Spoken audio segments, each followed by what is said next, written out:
My lords, ladies and gentlemen, Robin, many thanks to the Foreign Secretary for that much welcome and appreciated message. It gives an important reassurance to the people of Gibraltar for these critical months ahead of us. And thank you all for being here with us tonight.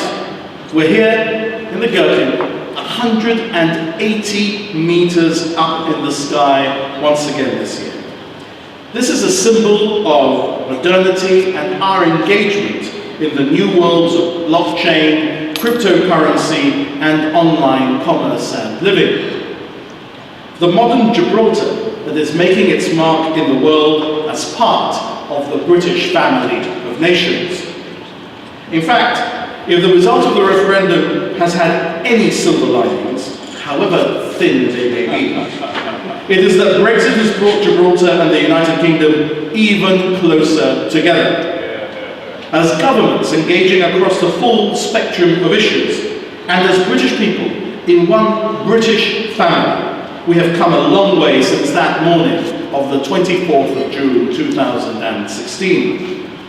We woke up to the democratic choice of the British people that launched us into a whole new political world. And in the coming weeks, they will be no less crucial to us than the past 28 months have been, and your support will be as important. The negotiations between the United Kingdom and the European Union are uppermost in all our minds. I'm pleased to say there is some good news that emerges from the marathon we've run over the last 2.5 years. The teams represented here tonight have worked tirelessly for Gibraltar. We've had full, open, complete and transparent engagement from the FCO, from DEXEU, from the Cabinet Office, the Treasury, DCMS, the Department for International Trade, and that's just to mention some of the key departments. They've been our partners in quiet diplomacy, a spirit of cooperation, honesty, challenge and determination, which has opened up a new level of relationship between the United Kingdom and the ROC. It has genuinely, in my view, been the only positive that will come out of Brexit. In fact, in the spring of this year, we signed agreements with the United Kingdom that ensured that market access and commerce that we enjoy will continue with the United Kingdom uninterrupted despite our departure from the European Union. Theresa May has been true to her promise not to let us down. And we're also seeing our long-standing bonds in education, health, and other areas maintained and reinforced. As the Foreign Secretary said in his message, our political, economic, commercial, and people-to-people links are more important than ever. We have been made to feel a real part of the British family of nations. And in particular, we have been made to feel a respected and welcome part of that family. The faceless mandarins of old that were so reviled in Gibraltar have become transformed into friends, supporters, and strong collaborators of today. And I'm delighted that hard and intense work with the Spanish government has allowed us to arrive at a point where Gibraltar is not a stumbling block for the process of Brexit and the interests of the British people. It has been the Prime Minister's firm stand by our side that has made progress possible. Mrs May has this very afternoon recognised the work we have done together to develop a protocol between the UK and the EU on Gibraltar. Spanish Prime Minister Pedro Sanchez has stated that the protocol on Gibraltar is closed, that we finalised agreements on environmental and policing cooperation, and that Gibraltar will be a part of the withdrawal agreement. We will continue to work to try and achieve further agreements between us and Spain on practical arrangements on tobacco and taxation. We want to reach agreements that provide clarity and certainty to citizens and to businesses across the frontier. And we want to work towards future arrangements that are ambitious and designed to create even greater prosperity for Gibraltar and the areas around us. Dear friends, next year will mark the 50th anniversary of the closure of the frontier by the Spanish dictator General Franco. He cut off all communications and put the heartless weight of fascism on the communities on both sides of the frontier. Our hands of friendship will always be there to ensure that never again will we ever see barriers going up between us and our friends and families in the areas around us. On the contrary, we can achieve much through genuine cooperation. We can create even greater prosperity for us and all of the Campo de Gibraltar around us. And that is why we want to be ambitious in our approach for the future. We want to look at opportunities for even greater fluidity across the frontier in the future than we've ever had in the past. Because this is a time of flux. It's also a time to be optimistic and ambitious, to be bold and positive, and not just in political terms. In fact, since I presented the Prime Minister with a personalised Gibraltar Football Association shirt, the Gibraltar national team have not lost a match. Ask Armenia and Liechtenstein. We've been winning since that day. So apart from our love of the beautiful game, one of the things that makes us a part of the British family is our commitment to the British Armed Forces. Yesterday, we commemorated Trafalgar Day on the Rock. That reminds us of our past, current and future role as an important port that supports the work of our Royal Navy.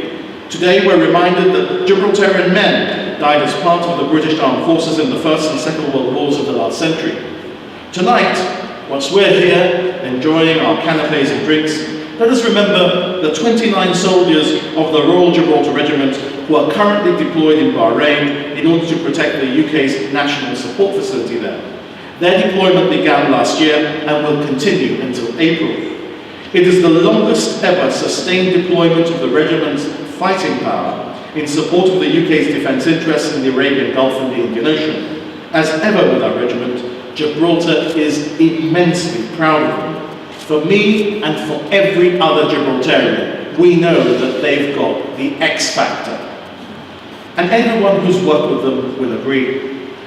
I also very much look forward to presenting an Armed Forces Act to the Gibraltar Parliament to modernise the legal underpinning of the management of the armed forces on the Rock.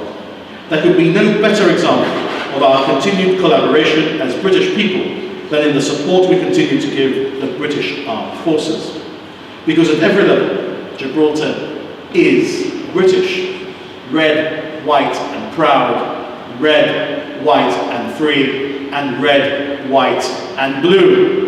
Ladies and gentlemen, tonight I want to recognise also the support and work of Robin Walker, Minister at the Department for Exiting the European Union, who's been a fulsome supporter of the work that my government and I have done, and a true friend of Gibraltar. Robin Walker.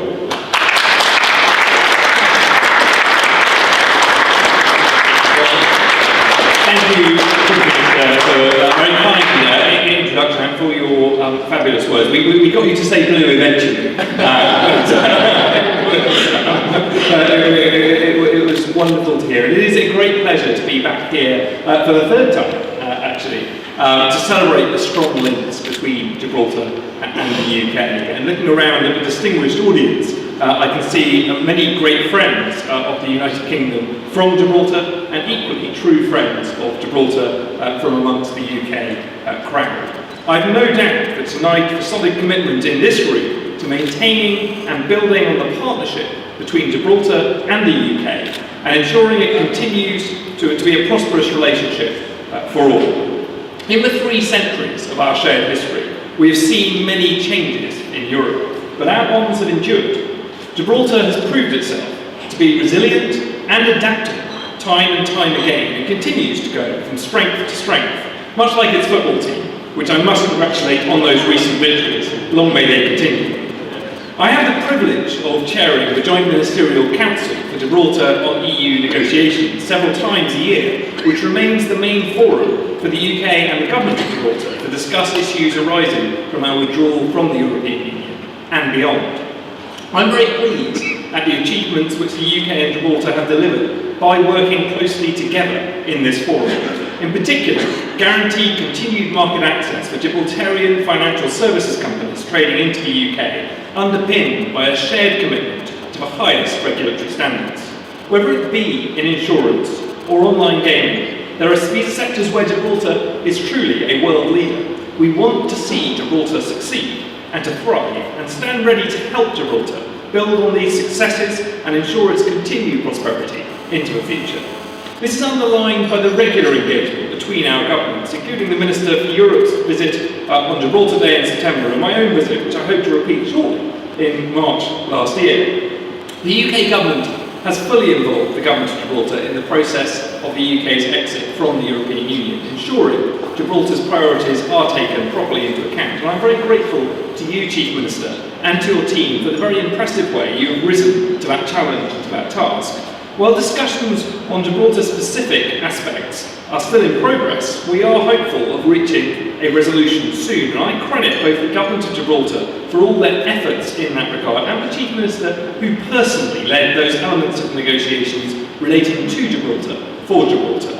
We've been working closely together throughout the process. The UK is committed to fully involving your government, and I am confident that we are moving towards a successful outcome for Gibraltar and the UK. As the Prime Minister told Parliament earlier today, following discussions with Spain and in close cooperation with Gibraltar, we have developed a protocol and a set of underlying memoranda relating to Gibraltar, heralding a new era in our relations.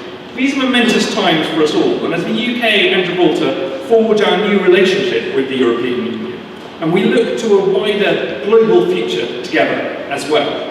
For example, we agreed between our two governments to put in place a mechanism for ensuring that Gibraltar is consulted on free trade agreements the UK will negotiate outside the EU. But there are some things that will not change. We will do all it takes to maintain and enhance our current cultural, economic and business relations. The linkages which have been sharpened and honed through the EU exit process will continue long into the future and go from strength to strength. Speaking on behalf of the UK government, you've heard it before from me 3 times in this particular location, but it is important that I mention sovereignty. The UK will never enter into arrangements under which the people of Gibraltar would pass under the sovereignty of another state against their freely and democratically expressed wishes. Furthermore, the UK will not enter into a process of sovereignty negotiations with which Gibraltar is not content. Simply put, the rock will remain British for as long as the people of Gibraltar want it to. To conclude, let me reiterate this government's commitments to a strong partnership with Gibraltar, to a prosperous and thriving relationship which will only grow stronger in the future. I look forward to our next Joint Ministerial Council and to continuing to work together in the future. The commitment of the UK government to Gibraltar's success story is as strong as ever.